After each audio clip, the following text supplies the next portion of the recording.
Dr. Evelyn Parker had always carried herself with quiet dignity, but nothing could have prepared her for the explosive confrontation unfolding on Flight 1382 that sunny morning. The air in first class was heavy with tension as a spiteful white passenger, Ms. Karen Whitfield, launched a venomous tirade against Evelyn solely because of the color of her skin. Karen's shrill voice filled the cabin as she pointed accusingly at both Evelyn and the flight attendant, demanding that Evelyn relinquish her VIP seat. Karen's words cut through the recycled air, and even the seasoned service crew felt the chill of her prejudice as 58 pairs of eyes silently witnessed this cruel scene. In a tone laced with anger and superiority, Karen spat, "I don't care what your little computer says. There's obviously been a mistake. Look at me, look at you." Meanwhile, Evelyn, seated calmly in 2A, maintained a poised expression, even as her heart pounded in indignation. Though she had spent years forging a remarkable career through grit and intelligence, moments like this reminded her how vicious prejudice could re-emerge in unexpected spaces. Michael Chen, the courteous lead flight attendant with more than 25 years of service, tried to de-escalate the situation by urging Karen to follow him to a quieter part of the cabin. Yet, as Karen stormed off in a huff, her aura of entitlement and racism lingered like a bitter aftertaste. Earlier that morning, Evelyn's journey had been fraught with challenges that seemed trivial compared to the onslaught of humiliation she now endured. Rushing through Atlanta's bustling airport with determination and grace, she had arrived for her flight to San Francisco, a trip that represented the culmination of 15 years of groundbreaking research in pediatric brain surgery. She had overcome personal hardships, endured the sting of cultural stereotyping at every turn, and had always chosen to fight with intelligence rather than anger. But the shock of Karen's baseless cruelty rekindled an inner resolve in Evelyn that she would not be cowed by such venomous discrimination. Across the cabin, the disdainful glare of Karen only intensified as she spewed discriminatory remarks and demanded special treatment reserved for the so-called elite. Her eyes hardened with malice as she observed Evelyn's composed manner, a silent testament to the injustice deeply rooted in society. Yet, this was not a tale of one-sided torment. In a moment that would soon take a dramatic and unexpected turn, Evelyn began to plot a response that was as measured as it was magnificent. Every fiber of her being cried out for a counterstrike, a testament to the struggles she had endured and a promise that revenge, when delivered, would be both daring and exquisite. In the days that followed, Evelyn would meticulously orchestrate a series of events to expose and dismantle the toxic dynamics of privilege and racism that Karen so brazenly embodied. With a plan born from years of hardship and a deep-seated sense of justice, Evelyn's comeback was set to captivate and shock everyone on board and beyond. The stage was now set for a confrontation of epic proportions, where the scales of power and prejudice would be tipped in favor of truth and dignity. This was more than just an act of retribution. It was a profound stand against centuries of injustice, a moment that would leave every witness in awe, and a resounding reminder that no amount of entitlement could ever suppress the noble spirit of those who have tirelessly fought for equality. Dr. Evelyn Parker found herself reluctantly settling into Seat 2A, a prime window seat in the second row of Flight 1382. After efficiently storing her carry-on bag, she hoped for a few hours of calm reflection and preparation before her keynote address in San Francisco. However, the peace she longed for was shattered the moment she noticed the disdainful glare of a blonde woman entering the row. This woman, whose name later revealed itself as Karen Whitfield, scanned the row with thinly veiled contempt. As Karen's eyes roamed across the neatly arranged seats, she muttered about Seat 2C, and then, with an air of superiority, took her seat, with a heavy sigh, as though simply having to sit near Dr. Parker was an undue inconvenience. As other first-class passengers began boarding, including an elderly gentleman who took the middle seat with a polite nod, Dr. Parker tried to lose herself in reviewing her presentation notes on her tablet.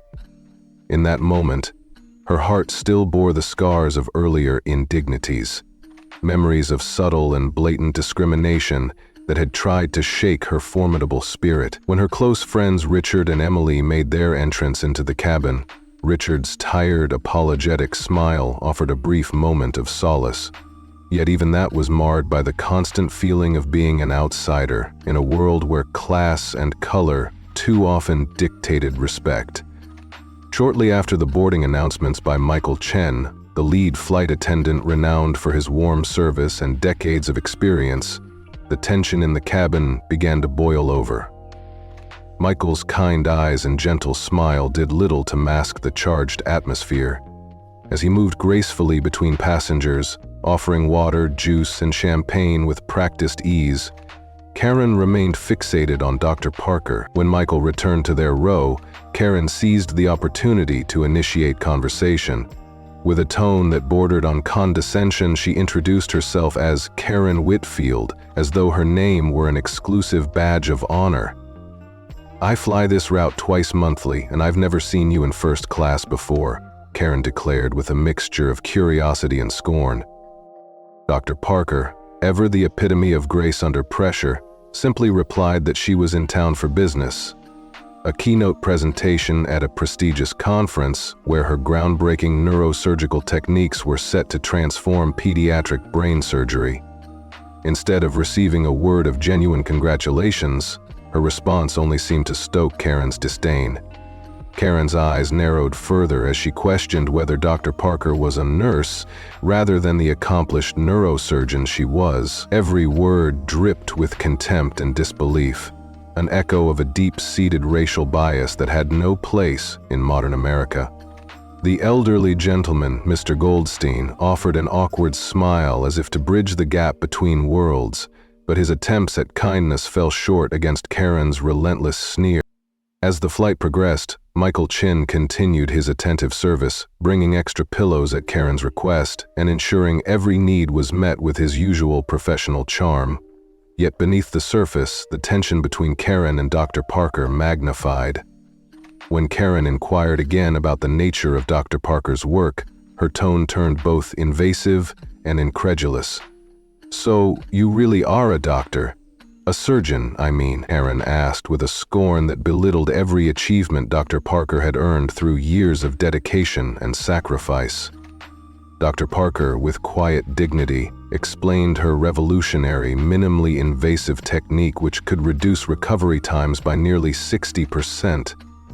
A breakthrough that stood as a testament to years of tireless research and personal sacrifice. Instead of marveling at this innovation, Karen's eyebrows rose in a mixture of disbelief and derision, her voice tinged with sarcasm as she feigned genuine interest while clearly undermining Dr. Parker's credentials.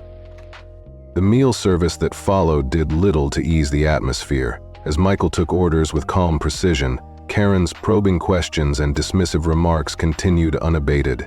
Even when Mr. Goldstein, a retired pediatrician of 40 years, chimed in with sincere appreciation for Dr. Parker's work, Karen's scornful attitude did not waver. In fact, the conversation seemed designed to emasculate and humiliate her, as if Karen needed to see someone validate her own prejudiced beliefs. Every interaction, every remark was imbued with the sting of racial division, a reminder that deep-seated biases could lurk even in the supposedly comfortable confines of a first-class cabin. Then, as if nature itself intended to mirror the turbulence brewing among the passengers, the plane began to experience moderate turbulence. The intercom announced the need to fasten seatbelts, and the aircraft dipped and swayed, sending a ripple of startled gasps throughout the cabin. Karen clutched the armrests so tightly that her knuckles whitened. Her eyes squeezed shut as if she were in the grip of a fear far greater than the physical jostling of the plane. Even as others exchanged worried glances, Dr. Parker's heart went out to this moment of vulnerability. A vulnerability shared by people from every walk of life, regardless of skin color or social standing.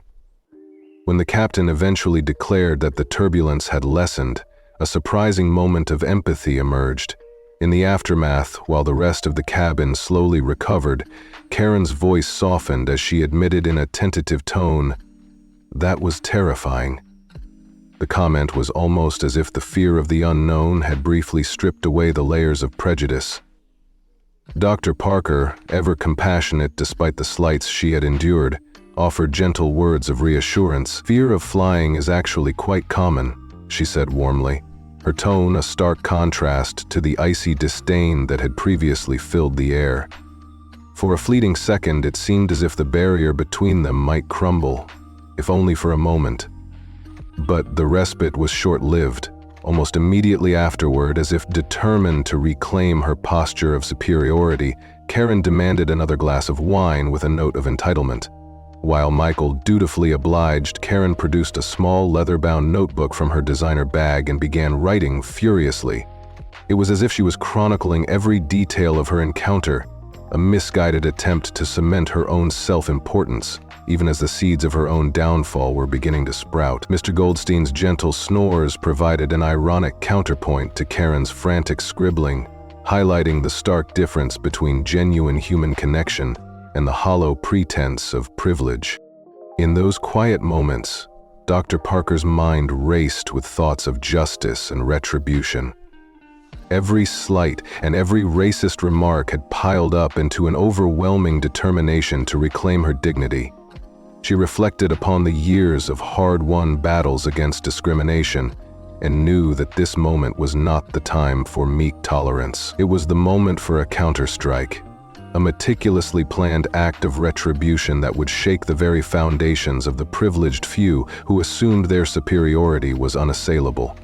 The seeds of revenge, however, were not sown in anger alone. They were nurtured by a profound empathy for every soul who had been unjustly maligned, and the conviction that one day every act of prejudice would be met with an equally resounding declaration of truth and justice. For Dr. Parker, this was not simply a private vendetta against Karen Whitfield.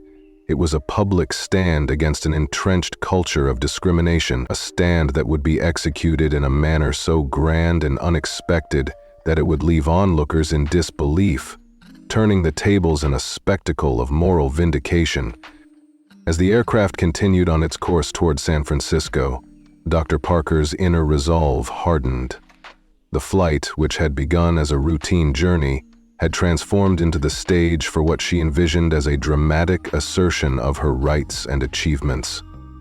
Every word of condescension, every sneer, every dismissive gesture had become fuel for her ultimate response, a response that promised to shake the very air of entitlement that Karen embodied. Dr. Parker resolved that, by the time she reached her destination, she would have laid the groundwork for a comeback so monumental, so rich in both intellect and emotion, that it would not only silence the prejudiced voices, but also serve as an inspiration to everyone who had ever been doubted or demeaned, based on their appearance or background.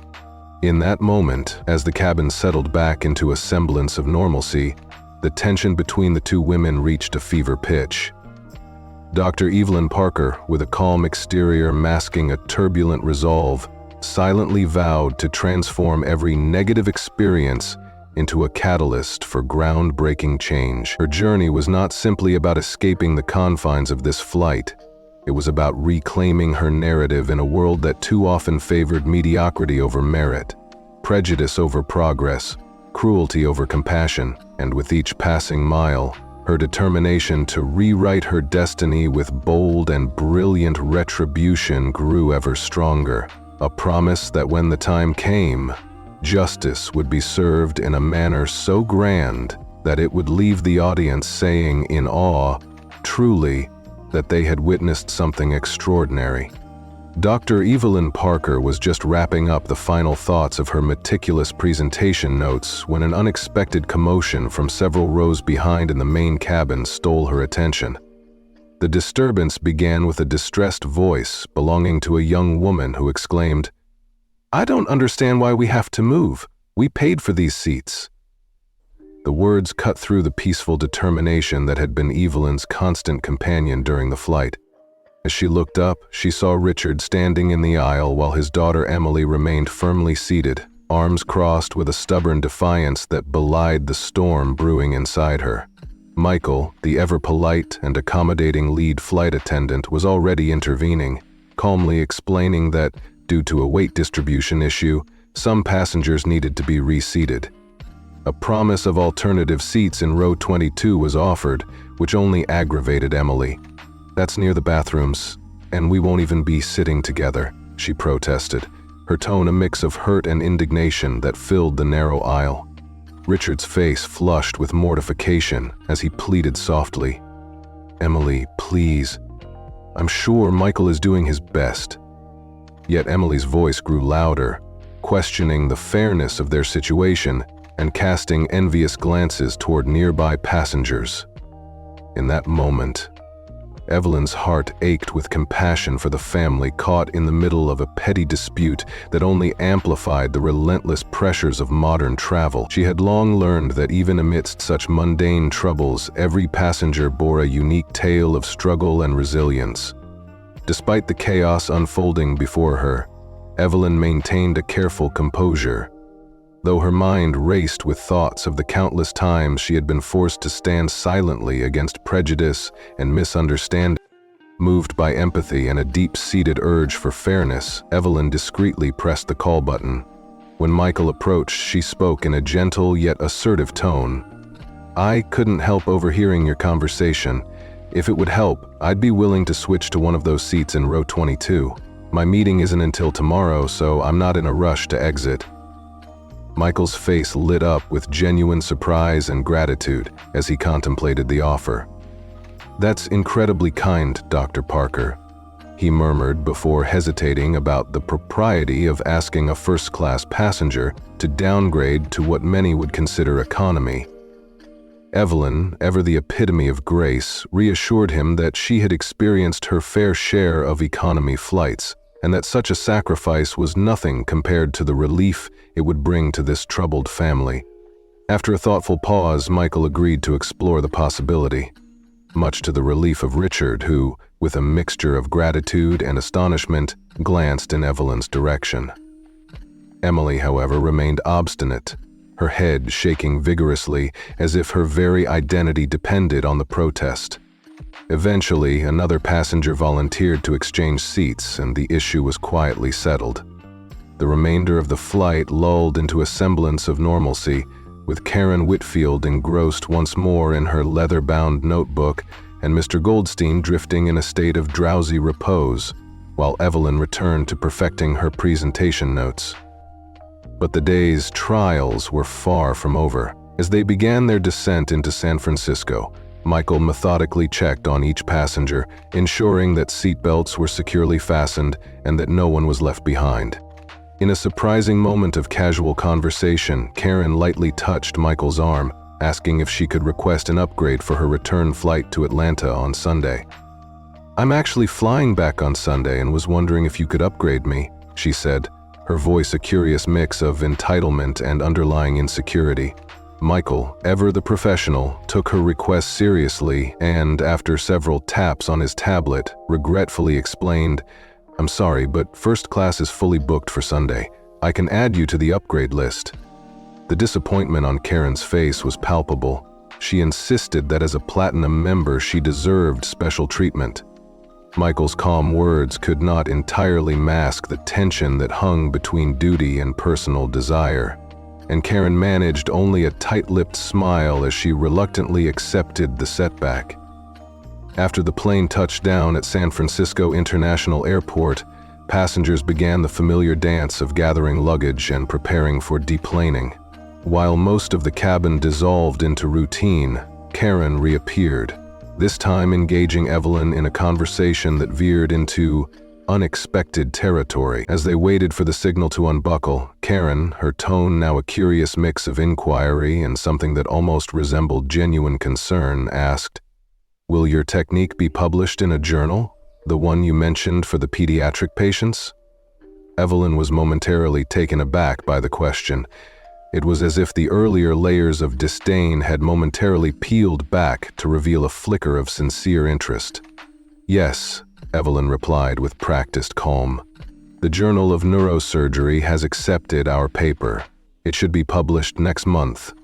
Karen's eyes softened ever so slightly as she responded, "My granddaughter had surgery for a brain tumor 2 years ago when she was only 6. For a heart-stopping moment, the icy barrier of prejudice around Karen seemed to dissolve into the universal language of familial love and shared suffering. "I'm sorry to hear that," Evelyn said sincerely, asking, "How is she doing now?" In a rare moment of vulnerability, Karen admitted that although her granddaughter was doing better, she still struggled with cognitive issues, particularly with her memory. Yet as quickly as the softening occurred, it was reined back in, replaced by the calculated reserve that had defined Karen's interactions throughout the flight.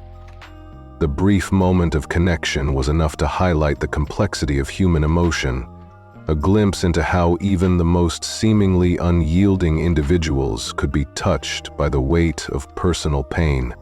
As the seatbelt sign was finally turned off and the steady march toward the gate began, each traveler reassembled in their own world. Karen, ever the picture of perfection, gathered her designer carry-on with precision before turning to Evelyn. In a tone that was now neutral and almost respectful, she said, "Have a productive conference, Doctor." Evelyn's response was warm, yet tinged with quiet determination. She knew that beneath Karen's polite veneer lay a bitter mix of envy, prejudice, and unresolved grief. Ingredients that, if ignited properly, could fuel a magnificent reckoning. Mr. Goldstein, stirring from his brief slumber during the landing, offered Evelyn a knowing smile and remarked quietly, "You handled that with remarkable grace."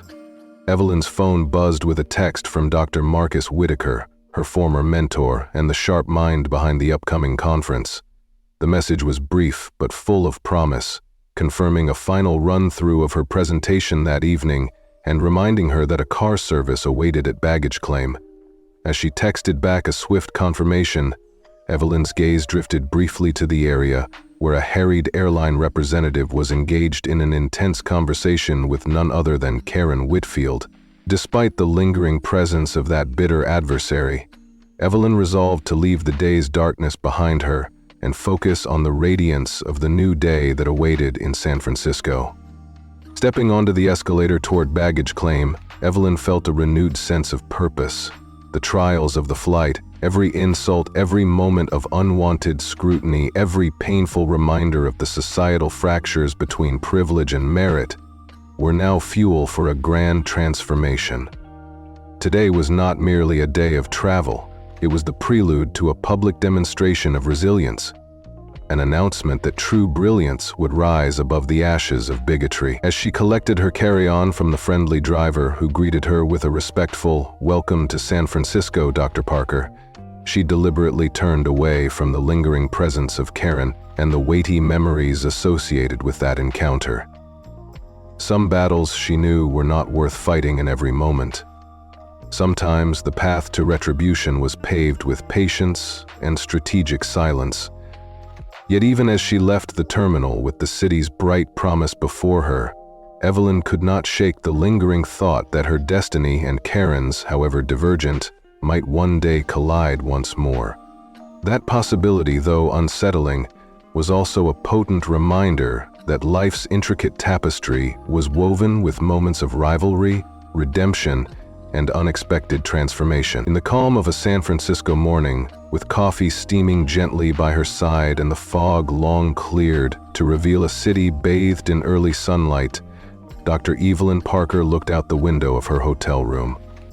There, she embraced the promise of a new beginning and the chance to share her groundbreaking work with a world that desperately needed to see that the forces of compassion and intelligence could indeed triumph over the darkest shadows of prejudice. Dr. Evelyn Parker stepped into the corridor of the Moscone Center with a measured grace that belied the storm of emotions churning within her. That morning, as she changed into her tailored charcoal pantsuit paired with a deep teal silk shell, every detail of her conference outfit spoke of years of hard-fought battles, both in the operating room and in the society that so often questioned her worth. She had rehearsed her key points countless times, knowing that today her presentation would serve not only as an exposition of her groundbreaking pediatric neurosurgery technique, but as a powerful rebuttal to a legacy of discrimination.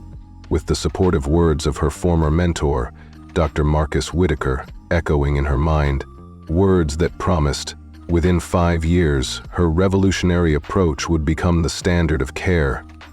Evelyn felt an inner resolve solidify. She had risen above every sneer, every dismissive glance thrown her way because of the color of her skin and the obstacles stacked against her since childhood. As her car pulled up to the entrance of the Moscone Center, Evelyn marveled at the vibrant energy of the International Neurosurgical Conference.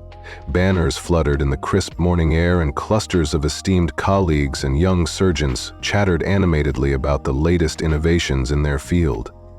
Inside the registration area, she received her speaker's badge with a courteous smile and exchanged pleasantries with fellow attendees. It was in the speaker's lounge that the rich tapestry of her professional network revealed itself. Dr. Whitaker himself greeted her warmly, introducing her to a group of curious surgeons, including Dr. Hamamoto from Tokyo General, whose earnest interest in her technique stirred a spark of pride in Evelyn's heart. Every introduction, every nod of recognition affirmed that she was finally seen for her brilliance. Yet amidst the camaraderie, a nagging memory of yesterday's ordeal with Karen Whitfield still lingered. The conniving blonde whose name had become synonymous with entitlement and narrow prejudice had once again reappeared. This time, in a more unexpected form. As Evelyn prepared to check the audio-visual setup in the grand auditorium, a vast space with tiered seating for nearly 1,000 attendees and state-of-the-art equipment, her practiced focus was abruptly disrupted by a familiar figure striding down the center aisle. Corinne Whitfield had entered the room accompanied by a man in a wheelchair. Evelyn's heart skipped a beat as she realized that the man was Dr. Gerald Whitfield, a once revered neurosurgeon who had revolutionized cerebellar tumor treatment before a devastating neurodegenerative condition forced him into retirement. The sight of him, dignified despite his physical limitations, stirred a complex cocktail of emotions within her. While yesterday Karen had spewed contempt and baseless assumptions in the confined chaos of an airplane cabin, today Corinne's demeanor revealed a subtle transformation, from haughty dismissal to the vulnerable hope of someone desperate for a miracle. Evelyn's pulse quickened as she took in the scene. Corinne's designer outfit was impeccable, yet her eyes betrayed genuine worry. "Dr. Parker," Corinne said, her tone stripped of the previous day's sneer, "I was hoping to find you before the crowds arrived." In that moment, Evelyn sensed that the Whitfields' encounter was far more than a random convergence at a conference. It was the culmination of a tangled history of prejudice, personal loss, and the desperate desire for redemption. Corinne introduced her husband, Dr. Gerald Whitfield, with a trembling pride. As Evelyn extended her hand, she recalled the legacy of his contributions to neurosurgery, the pioneering techniques he had developed in the 90s that had saved countless lives. Though his handshake was weak, his warm smile was enough to bridge the chasm of years and hardships.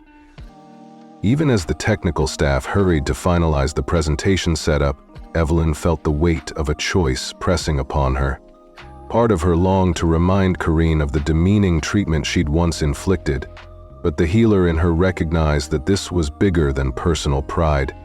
It was about saving a life, about demonstrating that compassion and skill could triumph over ignorance and cruelty. "I would be happy to review Sophie's case," Evelyn said finally, her voice steady yet imbued with a quiet authority. "Please have her records sent to my office in Atlanta." Her words were measured, carrying the promise of a fresh start, a chance for reparation and a definitive stand against the pervasive racism that had marred her journey for so long. Relief and gratitude softened Corinne's features, and for a moment the tension in the room shifted into something delicate and unspoken, a mutual recognition of shared loss. Gerald's eyes shone with quiet admiration as Corinne whispered, "I know we got off on the wrong foot yesterday." Evelyn, not ready to dwell on past transgressions, held up a gentle hand and said, Let's focus on Sophie now. We can discuss everything else after my presentation." Their exchange, brief but laden with emotion, underscored the transformation that had occurred. The bitter animosity of the flight had evolved into the fragile beginnings of understanding, a complexity that only the crucible of personal pain could forge.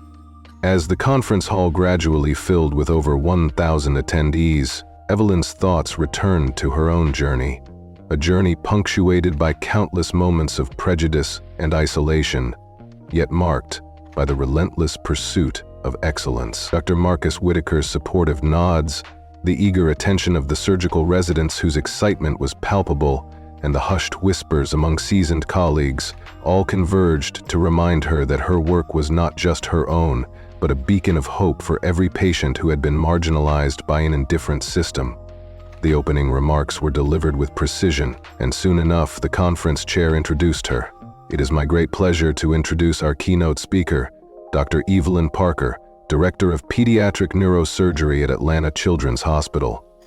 Dr. Parker's groundbreaking, minimally invasive technique for pediatric brainstem tumors has shown remarkable results in reducing recovery time and preserving cognitive function. As the applause echoed through the auditorium, Evelyn felt an intoxicating blend of nervous anticipation and pride.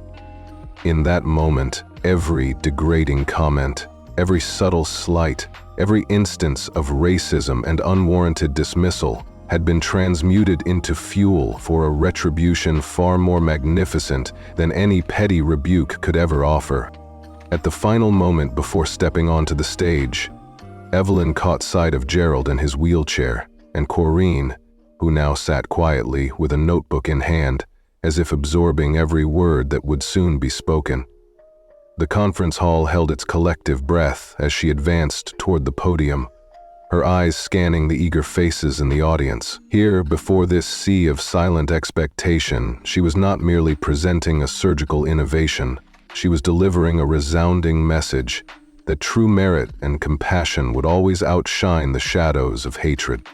And so, with calm determination, Dr. Evelyn Parker began her address. She spoke with the measured cadence of someone who had weathered storms and emerged refined by every cut of hardship. Her voice, clear and resonant, wove a narrative of scientific rigor, of breakthroughs that had redefined recovery times by nearly 60%, and of a personal triumph over systemic injustice. Every word was an act of defiance against the narrow-mindedness that had once sought to diminish her. As she articulated her vision for a future where medicine and empathy danced in unison, the auditorium transformed into a sanctuary of hope, a place where the specters of racism and elitism were banished by the sheer force of truth and brilliance. In that grand moment, as each syllable reverberated across the room, Evelyn knew that her long-awaited retribution was not one of violence or acrimony, but of brilliant, dignified success, a response so magnificent that those who had once scorned her would be left utterly speechless. And if fate should ever conspire to have her cross paths again with the likes of Corinne Whitfield, she would meet it with the unyielding power of a woman who had already conquered every obstacle thrown her way. Dr. Evelyn Parker walked confidently to the podium in the vast auditorium of the Moscone Center as a hush of anticipation fell over the crowd. The room was filled with colleagues, rivals, and newcomers alike, all gathered in pursuit of better outcomes for their patients. Today was not just another day at a conference.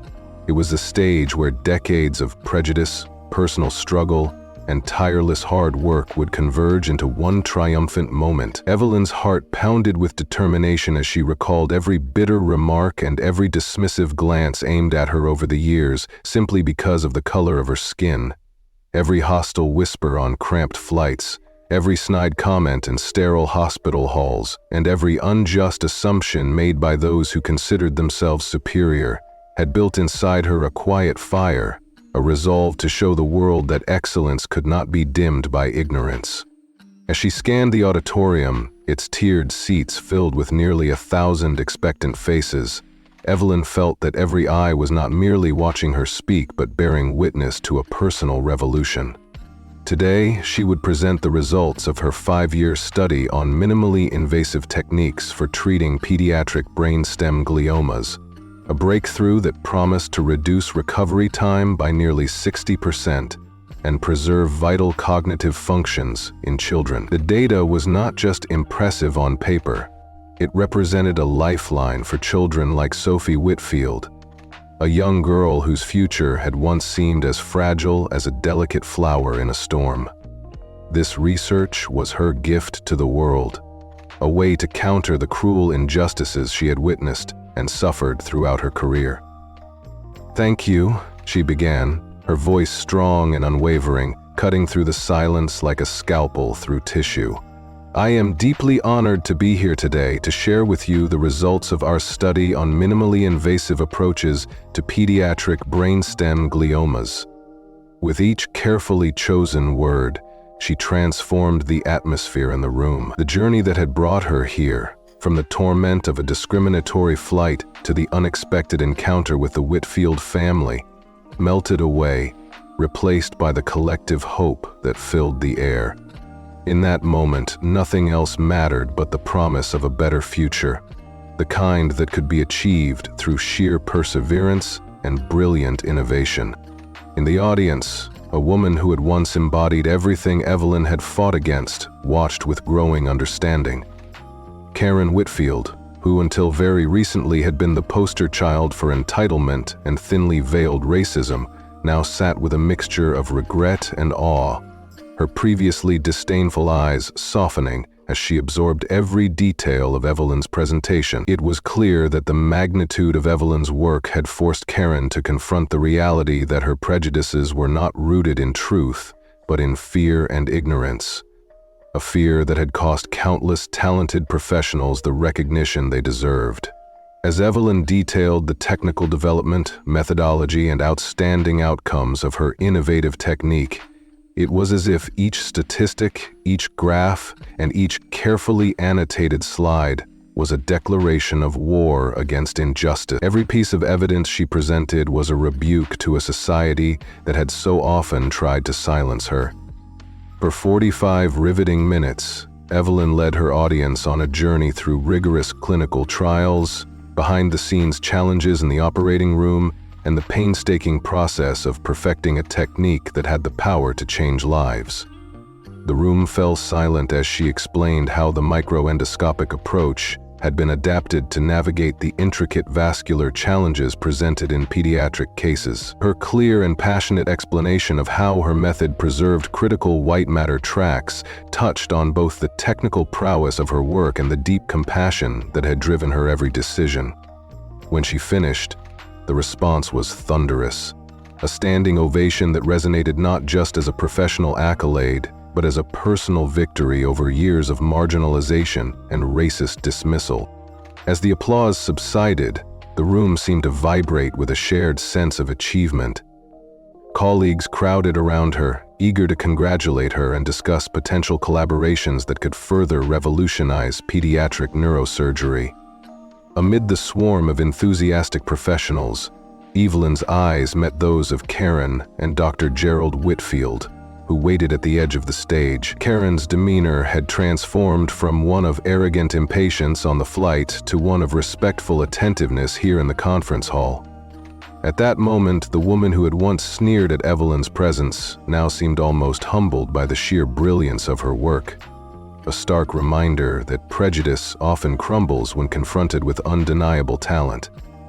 Dr. Gerald Whitfield, whose career had been a beacon of innovation until his retirement due to a progressive neurodegenerative condition, stepped forward with a genuine smile. "Masterful innovation, Dr. Parker," he said, his voice sincere and filled with professional respect. "The way you have adapted the microendoscopic approach to accommodate the unique vascular challenges of pediatric cases is nothing short of brilliant. I particularly appreciated your attention to preserving white matter tracts during the procedure." His words were a balm to Evelyn's weary soul, a validation not just of her research, but of the countless personal sacrifices and battles against discrimination she had waged over the years. Before long, Karen, who had maintained an air of guarded composure throughout the presentation, broke the silence with a quiet, unexpected apology. "Dr. Parker, I owe you an apology." Her voice trembled slightly as she met Evelyn's eyes, her earlier entitlement softened by the weight of shame. "On our flight yesterday, I made assumptions about you that were unfounded and, frankly, prejudiced. There's no excuse for my behavior." The sincerity in Karen's confession caught Evelyn off guard. It had been all too familiar to endure apologies delivered with defensive undertones. But this one was raw and unvarnished, as if it carried the full force of the pain and ignorance that had driven it. Evelyn paused for a long moment, recalling every dismissive comment, every discriminatory glance cast her way by people who had failed to see her true worth. "Ms. Whitfield, I appreciate your apology," she said slowly, choosing her words with care. "But you must understand that experiences like mine, facing prejudice simply for who I am, happen nearly every week. I have had my authority, my credentials, and my very presence questioned solely because of my skin color." Karen flinched visibly as her eyes searched Evelyn's face. Then, with a heavy sigh, she continued, "I cannot claim to fully understand your experience, but I am trying to learn from my mistakes. When my granddaughter was diagnosed, I became singularly focused on finding the best care for her. I researched every specialist, read every paper, and yet, when I saw you on that plane, I dismissed you without a second thought. That failure on my part speaks volumes about the biases I still harbor." Her words were not an attempt to absolve herself, but a candid admission that left the room feeling both heavy with regret and light with the possibility of redemption.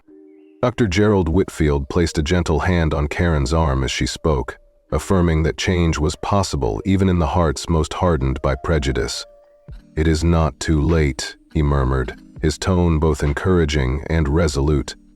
"Your granddaughter means everything to you. Let us move forward with hope." The conversation quickly shifted from apologies to action, as Karen produced a USB drive containing Sophie's complete medical records. From the most recent MRIs to detailed cognitive assessments. "We have everything with us," she said, her voice trembling with both relief and desperation. "I would be grateful if you could review her case, Dr. Parker. I know we got off on the wrong foot, but I truly believe you might be the expert we have been searching for." Evelyn accepted the drive with a nod, her inner turmoil giving way to a resolute calm. "I will review the records this evening and follow up with you tomorrow," she promised firmly. "I want nothing more than to help Sophie regain what she has lost." In that promise, Evelyn was not only committing to a young girl's recovery, but also to a retribution against every condescending remark and every dismissive snub she had ever endured.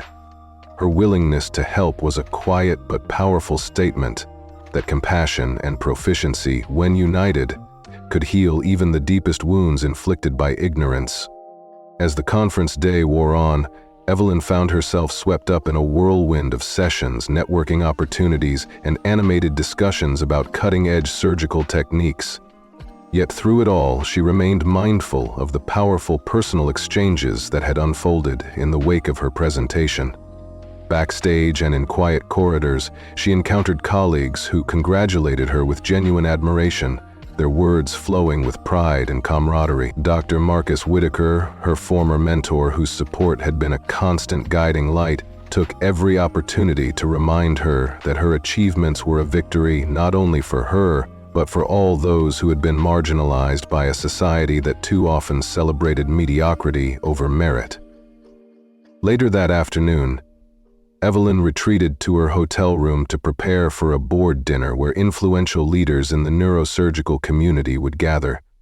The dinner was a celebration of her revolutionary work, and yet it was also a time for quiet reflection on the tumultuous path that had brought her here. Amid the gentle hum of the hotel's corridor, her phone rang with a FaceTime call from her daughter Zora. Instantly, the exhaustion of the day gave way to a tender warmth as Zora's smiling face filled the screen. "Mom, I just heard from Dr. Whitaker's assistant that your presentation was amazing. Tell me everything," her daughter insisted, her voice brimming with pride and curiosity. For a few precious minutes, Evelyn allowed herself to share the highlights of the day, the standing ovation, the flood of congratulatory messages, and even the unexpected heartfelt apology from Karen Whitfield. Zora's enthusiasm was infectious, reminding her that every sacrifice, every moment of discrimination had been worth it for the chance to make a real difference in the world. Yet, amid the joyous triumph, Evelyn's thoughts drifted back to the flight, the biting remarks, the hostile stares, and the relentless pressure to prove her worth in a world that too often saw her as a token rather than a true professional. Those memories were not distant relics. They were vivid markers on a long and painful journey that had shaped her into the formidable surgeon and leader she had become. The transformation in Karen, though small, had planted a seed of hope that even the most entrenched prejudices could be challenged. Evelyn knew that the day would come when her retribution would be complete, not in a burst of angry confrontation, but in the steady, unstoppable rise of her professional and personal legacy. Each breakthrough in her research, every life saved with her surgical innovation, was a triumphant retort to those who had ever doubted her worth. The board dinner proved to be a fitting finale to the day, as Evelyn mingled with peers and influential figures, discussing everything from intricate surgical techniques to the broader implications of healthcare equality. She could not help but feel that the conference was more than just an academic event. It was a battleground where the forces of prejudice and innovation clashed, and where the scales of justice were finally tipping in favor of those with the courage to challenge the status quo. Every time a younger surgeon approached her for advice, or every time an experienced colleague expressed their admiration for her pioneering work, Evelyn felt the weight of every negative experience evaporate into a palpable sense of vindication. Before the dinner ended, Dr. Whitaker took her aside and said, "Evelyn, your work today will be remembered as a turning point, not just for pediatric neurosurgery, but for the way our field views excellence and diversity. You have silenced the doubters and set a new standard for what can be achieved when talent is recognized regardless of race or background." His words echoed in her ears long after the dinner had ended, a powerful reminder that the true retribution was not merely about personal vindication. It was about creating a legacy that would empower countless others to challenge injustice and fight for what was right. As Evelyn finally retired to her room, she sat quietly by the window, looking out over the glittering lights of downtown San Francisco. The city, much like her own journey, was a tapestry of struggles and triumphs, a place where the bitter realities of discrimination and the brilliant promise of innovation intermingled to create something profoundly transformative. In that peaceful moment, she allowed herself a deep, reflective breath. The scars of her past would never fully fade, but they no longer defined her. Instead, they served as a foundation upon which she built a future of hope, progress, and retribution that was as magnificent as it was hard-won. In the days that followed, as she meticulously reviewed Sophie's medical records and planned for the next consultation with the Whitfields, Evelyn remained determined to continue her work with an unyielding passion.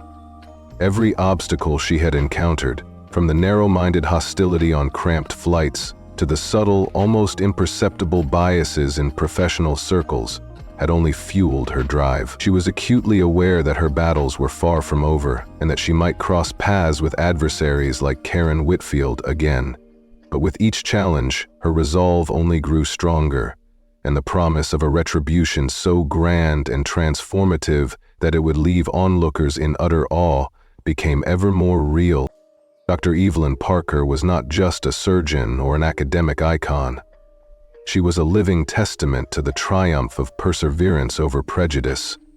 In a world that too often sought to diminish the potential of those who looked different, she emerged as a leader whose brilliance shone through every hardship. And as she continued to forge new paths in pediatric neurosurgery, her story would inspire generations of women and men, reminding them that even in the face of the most callous discrimination, one could rise to become an unstoppable force for change. That night, as she prepared her notes for a follow-up meeting with the Whitfields and reviewed her plans for further dissemination of her research, Evelyn smiled quietly to herself. She knew that every life saved, every new technique mastered, was a resounding answer to those who had ever doubted her. And as the city outside bathed in the soft glow of streetlights and gentle hum of nocturnal activity, Dr. Evelyn Parker reaffirmed her vow to keep pushing forward, undaunted, unbroken, and unyielding in her quest to transform not only the field of neurosurgery, but also the very fabric of society. In the end, her retribution was not marked by a moment of explosive violence or bitter confrontation. It was revealed in the gentle nods of admiration from those she had helped, in the quiet apologies of former skeptics turned supporters, and in the enduring legacy of her groundbreaking work. With every breath, every careful incision in the operating room, and every word spoken at conferences like these, Dr. Evelyn Parker was rewriting the narrative. A narrative that would forever echo with the truth that true genius, when nurtured with compassion and determination, could indeed silence hate and rewrite history. Dr. Evelyn Parker stared at her phone as her daughter Zora wrapped up the conversation with a wry laugh. "Talk about eating crow. So you're really going to help her granddaughter?" Zora asked, half teasing and half in awe. Evelyn replied with measured clarity, "I'm going to evaluate whether I can help, but I cannot promise anything yet." Even though the words were clinical and cautious, beneath her steady tone lay the weight of decades spent fighting racism and prejudice in every hospital corridor and airline seat. Zora's thoughtful expression softened the harsh reality of her mother's daily battles. It reminded her of something Grandma used to say, "Never allow someone else's bad behavior to define your own." Both smiled at that cherished memory, a testament to a woman whose wisdom had shaped Evelyn's approach to every injustice. After ending the FaceTime call, Evelyn reluctantly set aside her work for the evening and prepared for the board dinner. The upscale restaurant perched atop a hill offered a breathtaking view of the Golden Gate Bridge, shimmering against the inky backdrop of the bay.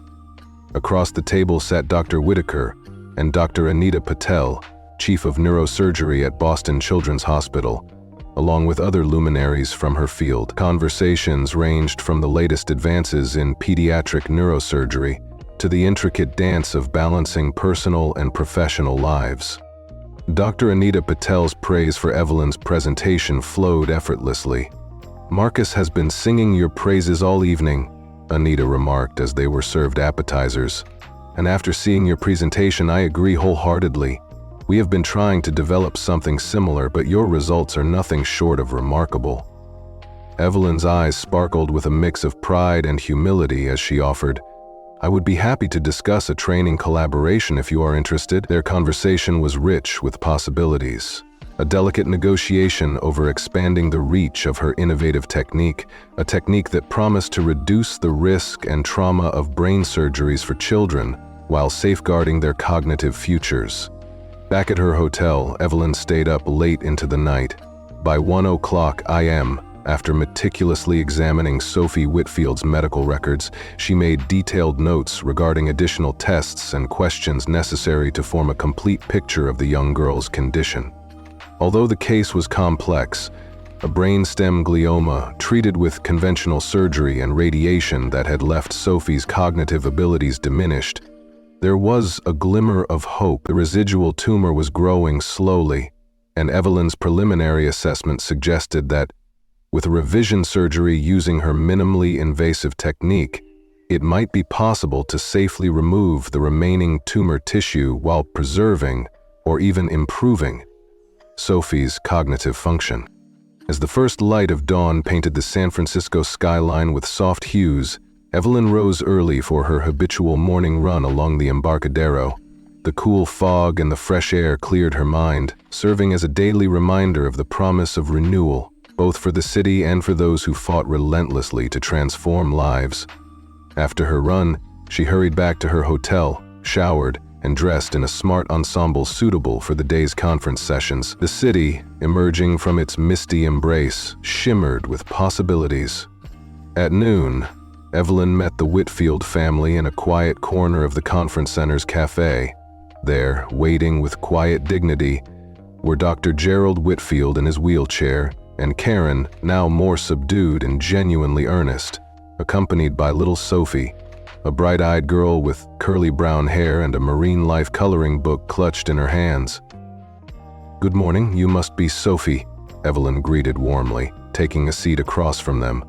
The little girl looked up with curiosity and declared, "Are you the brain doctor?"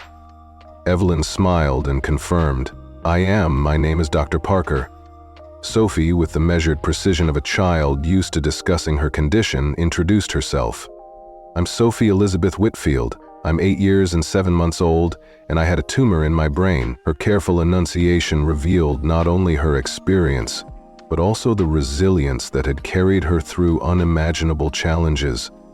When Evelyn mentioned she understood Sophie's passion for sharks, a subject that lit up the child's eyes, Sophie eagerly shared fascinating facts, her voice a blend of scientific curiosity and childlike wonder. Time slipped by as the conversation turned to a series of simple games where Evelyn discreetly evaluated Sophie's neurological function. She asked Sophie to touch her nose with her eyes closed, draw a clock face from memory, and repeat a short list of objects. Though small frustrations appeared on Sophie's face, the child participated with a mix of courage and determination. After the assessments, Evelyn quietly turned to address Karen and Gerald, lowering her voice to a steady tone. "Based on Sophie's records and my observations today, I believe she might be a candidate for revision surgery using our minimally invasive approach. We could possibly remove much of the remaining tumor safely while minimizing further cognitive impact." Karen's hand flew to her mouth, her composed facade finally cracking under the weight of hope and fear. Dr. Gerald Whitfield reached for her hand, his eyes reflecting cautious optimism as he asked about the risks. Evelyn explained that while any brainstem procedure carried serious risks, motor impairments, sensory changes, or respiratory complications, her technique significantly reduced such dangers compared to conventional methods. "This surgery would not be a cure," she clarified gently, "but it could delay further deterioration and help preserve or even improve her cognitive function." That evening, as Evelyn prepared for a new series of conference sessions and board meetings, she found solace in the thought that every struggle she had endured, every cruel remark, every dismissive glance, had led her to this pivotal moment of retribution. The path ahead would be fraught with challenges, but with each life she touched and every tradition she shattered, she was rewriting the narrative for a generation of women and professionals who had too long been undermined by prejudice. In that moment, Dr. Evelyn Parker was not merely a surgeon, an academic, or a mentor. She was a beacon of resilience, a living testament to the power of perseverance to transform both medicine. Dr. Evelyn Parker closed her laptop with a decisive snap as she prepared to address the room once again. The evidence was clear and the stakes higher than ever. She had just finished explaining the nuances of her revolutionary minimally invasive technique for pediatric brainstem gliomas when the room's atmosphere shifted. Each word she spoke fueled an internal chorus of retribution against the prejudiced forces that had belittled her for far too long. At this point, she turned to address an anxious audience and a few familiar figures in the room. The latest data showed that in cases similar to young Sophie Whitfield's, over 70% of patients achieved greater than 90% resection with minimal new deficits, and remarkably, more than 80% maintained their pre-surgical cognitive baseline. Her voice, steady and resolute, carried across the auditorium as she detailed the fact that even if only 20% experienced moderate success, the potential to restore life's quality was undeniable. When she mentioned that Sophie's youth favored significant neuroplasticity, her tone took on a note of hopeful defiance, a promise that the truth of her work would silence even the harshest critics. Across from her, Dr. Gerald Whitfield, whose weathered face bore the lines of both professional expertise and personal sacrifice, nodded in agreement with every statistic. His eyes, full of both a grandfather's hope and the acumen of a seasoned surgeon, followed every calculation as she laid out the projected recovery timelines and risks.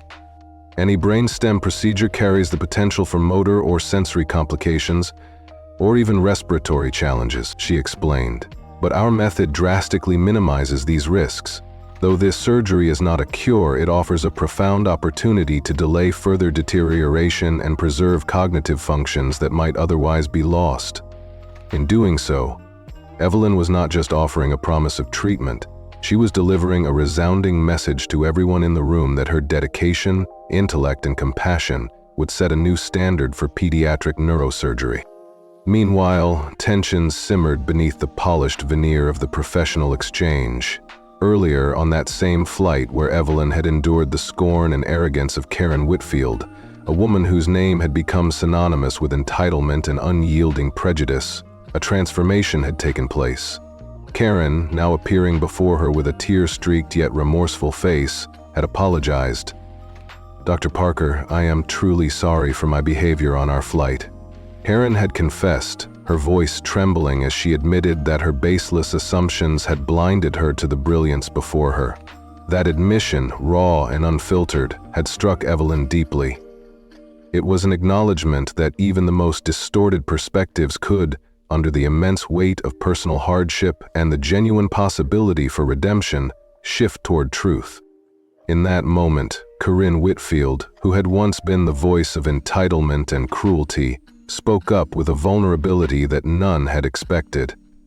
"Dr. Parker, I want you to know that regardless of what we decide about Sophie's treatment, I am truly sorry for my behavior on the flight," she said, her tone heavy with remorse, yet tinged with a sincere desire for change. Evelyn regarded her thoughtfully, acknowledging that the pressures and fears tied to a beloved grandchild's health could drive anyone to act out of character. "Thank you, Corinne," she replied quietly. "I appreciate your apology, and I understand that fear can sometimes manifest as prejudice. The most important thing now is that we focus on giving Sophie every chance to live a full, meaningful life." It was in that poignant exchange that the deep wounds of discrimination began to scar over, replaced by the tentative beginnings of healing and understanding.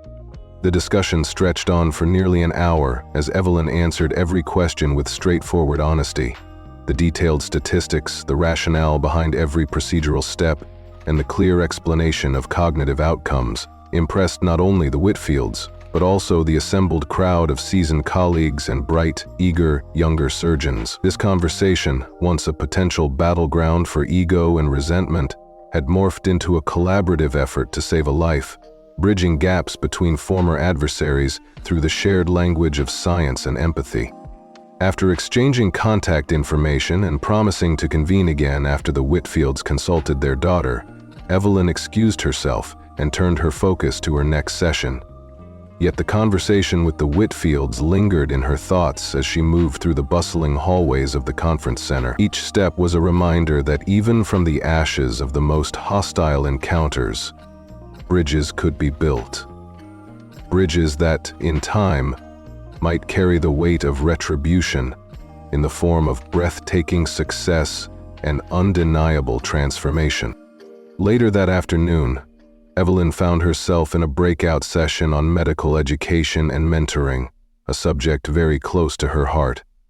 As the session discussed strategies for shaping the next generation of neurosurgeons, she noticed Richard, the father who had struggled with family tensions on the flight, quietly slip into the back row. Their brief, unexpected conversation that followed was light but penetrating, touching on the challenges of balancing the harsh realities of patient care with the relentless demands of a rigorous academic life. "Your keynote yesterday was brilliant," Richard told her, his gratitude and respect evident in his warm smile. "I wasn't able to speak with you afterward because the crowd was so dense, but your insights resonated with me deeply." Their conversation, though brief, added another layer of validation to Evelyn's work. Proof that her expertise and passion were universal languages that transcended the petty divisions of race and prejudice. Before the reception ended, her phone buzzed with a brief message from Karen Whitfield. Dr. Parker, we've spoken with our daughter and we are in full agreement to proceed with the evaluation. When would it be possible to schedule an appointment? Evelyn quickly replied with the professionalism and warmth that had come to define her career, promising that her office would be in touch on Monday. That single text, brief as it was, encapsulated the profound transformation of an enemy into a cautious ally, a living testament that even the most callous of hearts can change when confronted with undeniable expertise and genuine compassion. As the reception wound down, Evelyn took one last look around the room. Every handshake, every nod of respect, and every whispered word of admiration was not just an affirmation of her groundbreaking work, but a personal vindication against the relentless prejudice she had battled her entire life. She stepped out into the cool San Francisco night, the city lights a glittering promise of new beginnings and endless possibilities. In that moment, Dr. Evelyn Parker knew that her journey was far from over. The path ahead was fraught with challenges and further battles against discrimination, but with every life she saved and every mind she inspired, the world inched closer to a day when talent and dedication would be recognized without bias or prejudice. And so, with her determination as firm as ever, she vowed that one day the full measure of her retribution would be realized, not as a moment of explosive anger or bitter confrontation, but as a legacy of scientific brilliance and compassionate leadership that would leave her detractors utterly speechless. In every lecture, every groundbreaking surgery, and every inspired collaboration, Dr. Evelyn Parker was rewriting history, proving that in the end, resilience and excellence would triumph over even the darkest shadows of hate. Dr. Evelyn Parker stepped off the stage with a calm that hid her inner fire. As she tucked her phone away, she felt a deep satisfaction that went far beyond the applause for her revolutionary presentation. The possibility of helping little Sophie Whitfield was what truly mattered. It was a chance to heal a life shattered by pain and prejudice. Watching the looks on Richard's face and hearing Michael's quiet praise reminded her that every connection forged at this conference was a victory against a world that had long underestimated her worth. At the reception, the night grew lighter, with promises of future collaboration and shared hope. Karen Whitfield, now a changed woman after her public apology, had finally put aside her entitled arrogance. Instead of sneering dismissals on that cramped flight, she now openly admitted her regret, her eyes glistening with unshed tears while talking about her granddaughter. Dr. Parker had explained in clear, precise terms how her minimally invasive technique offered better odds. Over 80% of children maintained their cognitive baselines and some even improved. She had detailed that Sophie's residual tumor, if addressed surgically, might be removed with a success rate of more than 90% resection in many cases, while minimizing new deficits. Each statistic was a promise of hope that outshone any earlier malice. The evening continued in a blur of warm conversation and professional exchanges. Dr. Parker received a text from her mentor, Dr. Whitaker, praising not only her scientific breakthroughs, but also her heartfelt compassion shown toward the Whitfield family. As she boarded her flight back to Atlanta, she reviewed the final messages. Invitations for training collaborations, notes of admiration, and the acknowledgement that her ability to transform personal adversity into groundbreaking work was something truly rare. Sitting in first class once again, with her preferred orange juice in hand, she recalled that earlier this day the conference had been a crucible where every thread, old grudges, painful apologies, and shared human vulnerabilities had woven together into a tapestry of hope. Even now, as the plane lifted off into the San Francisco sky, Dr. Evelyn Parker felt a deep gratitude for how unexpected connections could spark innovations in pediatric neuro-oncology and neuroregeneration. In that moment, she knew that each challenge, each act of prejudice she had faced had only fueled her drive to succeed. And with every life she saved, she was delivering a retribution so grand that even the most hardened skeptics would be left in awe.